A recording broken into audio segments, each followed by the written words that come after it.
శ్రీకృష్ణ పరబ్రహ్మణే నమః. శ్రీ గురుభ్యో నమః. శ్రీమద్భాగవత సంగ్రహము, తృతీయ స్కందము, తత్వజ్ఞానము, భక్తి యోగము.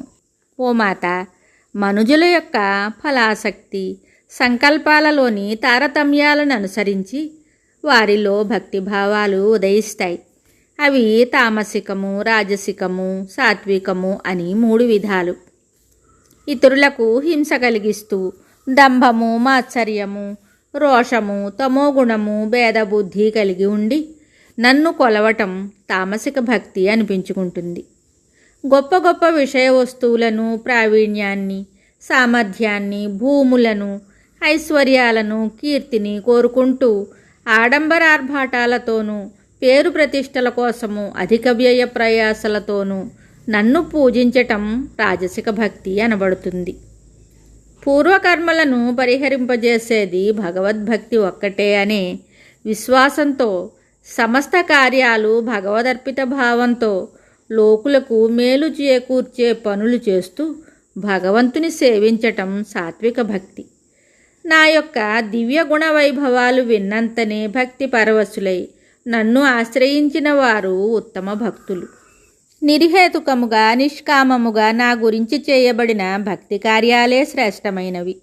నిష్కాములైన నా భక్తులకు సాలోక్యము, సామీప్యము, సారూప్యము, సాయుధ్యము అనే ముక్తులే ధ్యేయము.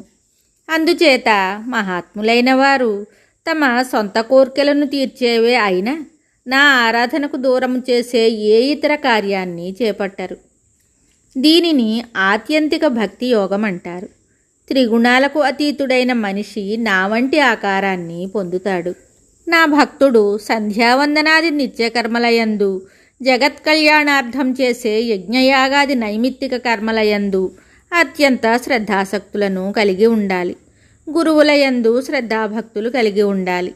పాంచరాత్రాలలో చెప్పబడినట్లు నిష్కామ బుద్ధితో నన్ను ఆరాధించాలి. నా రూపాన్ని దర్శించటం, స్మరించటం, నా చరిత్రలు వినటం, కర్మలలో చిక్కుకొనకుండా ఉండటం, తనకంట గొప్పవారిపై ఆదర గౌరవాలు, తక్కువ వారిపై దయాదాక్షిణ్యాలు, సమానులపై స్నేహానురాగాలు కలిగి ఉండటం, యమనియమాలను పాటించటం లాంటి సుగుణాలను అలవరుచుకోవాలి. యోగాభ్యాసం చెయ్యాలి. ఆధ్యాత్మిక, ఆది దైవిక, ఆది భౌతికాల గురించి తెలుసుకొని ఇతరులకు తెలియచెప్పాలి.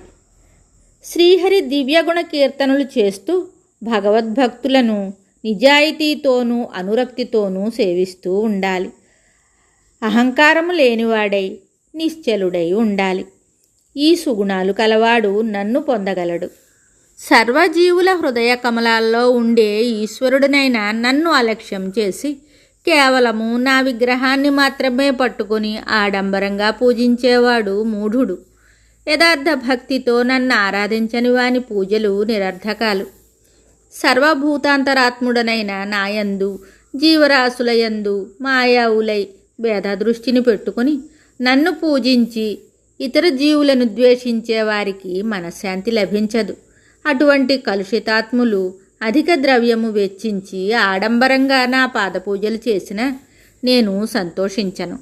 అమ్మా, చైతన్యం లేని రాళ్ళు రప్పల కంటే చైతన్యం గల చెట్లు చేమలు శ్రేష్టములు. స్పర్శజ్ఞానం గల చెట్ల కంటే రసజ్ఞానము గల క్రిమికీటకాదులు శ్రేష్టములు. వాటికంటే గంధజ్ఞానము, వాసన చూసే శక్తి గలవి శ్రేష్టములు. వీటికంటే శబ్దజ్ఞానము, వినికిడి శక్తి గలవి శ్రేష్టములు. వీటికంటే రూపజ్ఞానము, చూసే శక్తి గలవి శ్రేష్టములు. వీటికంటే పాదాలపై కదిలేవి శ్రేష్టములు. వీటికంటే బహుపాదాలపై కదిలేవి శ్రేష్టములు. వీటికంటే చతుష్పాదులు, వాటికంటే ద్విపాదులు శ్రేష్టతమములు. మానవులలో బ్రాహ్మణులు ఉత్తములు. వీరికంటే వేదవేత్తలు, వారికంటే వేదార్థములు తెలిసినవారు, వారికంటే శాస్త్ర విషయాల్లో సందేహాలు తీర్చేవారు ఉత్తములు. వీరికంటే స్వధర్మాచరణలో నిపుణులు, వారికంటే దేనియందు సంగమం లేనివారు, వారికంటే సద్ధర్మపరులు. వీరికంటే సర్వధర్మాలను, సర్వస్వభావ విశేషాలను విడిచి సర్వము నాకే అర్పించి అనన్యభావముతో సర్వత్రా సమవర్తనుడై జీవితం గడిపే పుణ్యాత్ముడు సర్వశ్రేష్ఠుడు. అటువంటి పుణ్యపురుషుని చూస్తూ సమస్త ప్రాణికోటి ఎల్లప్పుడూ సంతోషిస్తూ అభినందిస్తూ ఉంటుంది. మిగతా కథ తరువాయి భాగంలో తెలుసుకుందాము. శుభం.